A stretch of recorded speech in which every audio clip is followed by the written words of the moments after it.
Fala pessoal, tudo chique bacana?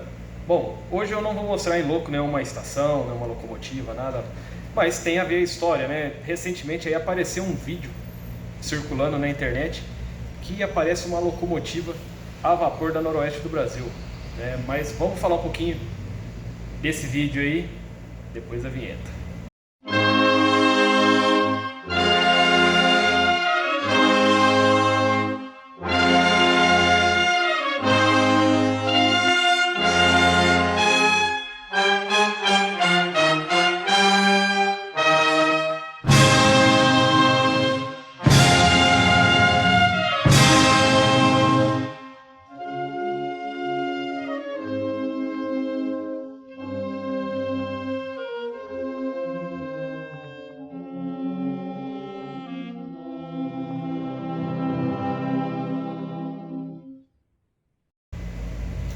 Bom, recentemente eu recebi num grupo de WhatsApp um vídeo, né, e que ele falava sobre, era um recorte, né, de um vídeo que falava sobre a estrada de ferro Madeira Mamoré.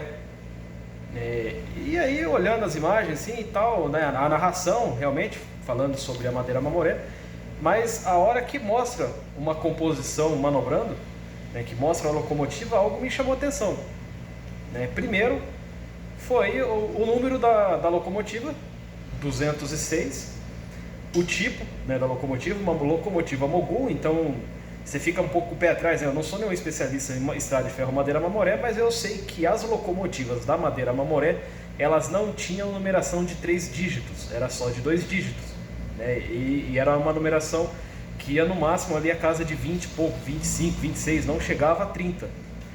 E essa locomotiva 206, opa, então teoricamente não seria na Madeira Mamoré. Mas numa imagem que mostra a locomotiva de ré, né, puxando o trem de maromba, era um frame assim que a marca do tender chamou a atenção. Opa, vamos ver o que é isso daí, né? Quando eu fui lá, dei o pause no vídeo, vamos ver o vídeo quadro a quadro, veio a surpresa, né? Era um MOB no tender da locomotiva. E aí eu fui correr atrás desse vídeo, do que se trata esse vídeo, que vídeo era esse, de onde que veio, né? E o vídeo, eu consegui achar esse vídeo completo numa plataforma de vídeo russa, né? E é um filme chamado O Gigante, a Hora e a Vez do Cinegrafista, né? Ele foi feito em 1968, ele tem a direção do Mário Tivelli, mas ele é uma compilação, na verdade, de várias imagens, né, do cinegrafista William Garrick. Pelo que eu entendi, esse William, ele pegou várias e gravou até na década de 1910, tem imagens do Marechal Rondon, né, de quando ele estava lá trabalhando na região amazônica, e depois ele foi pegando várias imagens em várias regiões do Brasil, né, do norte, nordeste, no sul, e quando ele vai falar da estrada de ferro Madeira Mamoré, em uma das cenas aparece um trem numa área alagada, né? E é aí que aparece a locomotiva número 206. Bom, aí isso chamou a minha atenção, né? A locomotiva 206 do tipo Mogul. Depois, vendo quadro a quadro, aparece realmente o NOB no tender. Outra coisa também que chama bastante atenção é os vagões que ela estava manobrando, que um deles era um vagão metálico fabricado pela Lapro Joyce na década de 1930, acho que de 1936. Esse fabricante era um fabricante belga, né? Infelizmente eu não tenho conhecimento de nenhum vagão desse tipo que tenha sobrevivido, creio que todos foram sucateados, né? Talvez existia um ainda num cemitério ferroviário lá no Mato Grosso do Sul, mas eu acho que boa parte daqueles vagões já tenham sido sucateados, né? Tenham sido demolidos.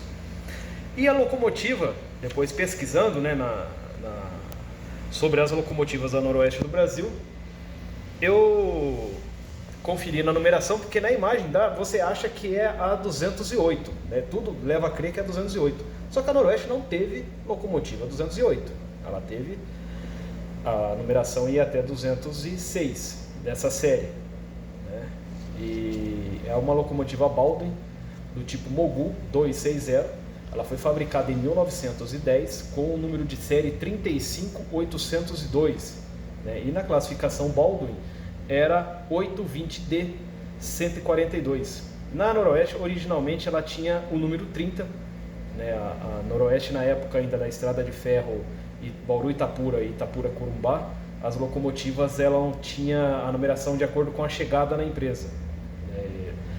Só com a unificação dessas duas ferrovias e a encampação do trecho paulista e a criação por lei da Estrada de Ferro Noroeste do Brasil, em 1918, as locomotivas são renumeradas e aí a numeração vem de acordo com a rodagem. E a série, todas as locomotivas com a rodagem Mogu 260 receberam a série 200.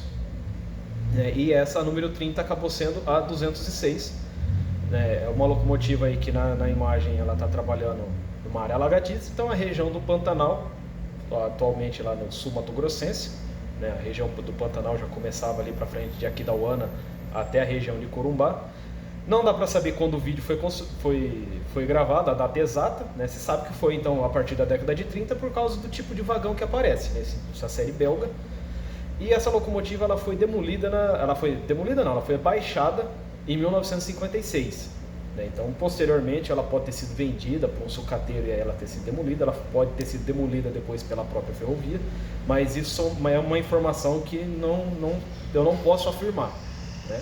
Então, vamos ficar aí um pouquinho. Eu fiz o corte do vídeo só falando desse trechinho aí que mostra essas imagens da Noroeste do Brasil, né? A narração está se referindo à Madeira Mamoré, mas a imagem é da Noroeste do Brasil.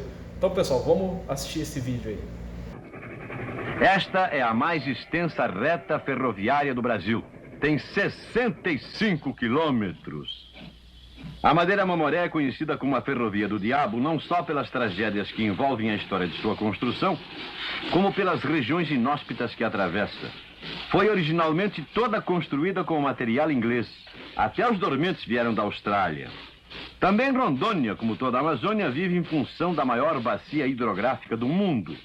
Assim como se beneficia de tudo quanto os rios lhe dão, paga seu tributo sempre que eles o exigem, nas suas fases de inundações e enchentes.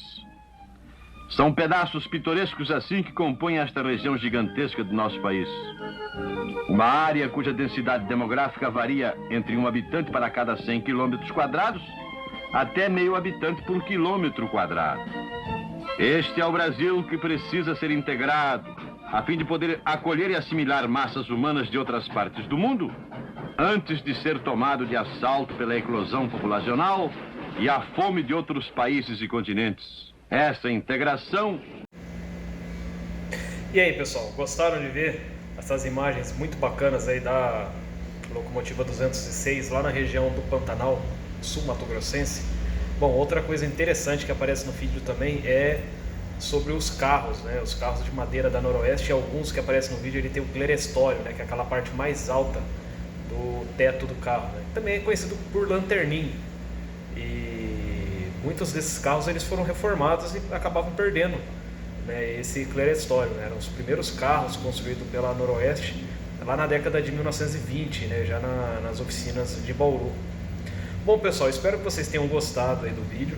Não se esqueçam aí, curtam, comentem, compartilhem, né? Isso é bacana, né? Me ajuda aí a ter incentivo aí para sempre estar compartilhando o meu conhecimento com vocês, tá? Valeu e até mais.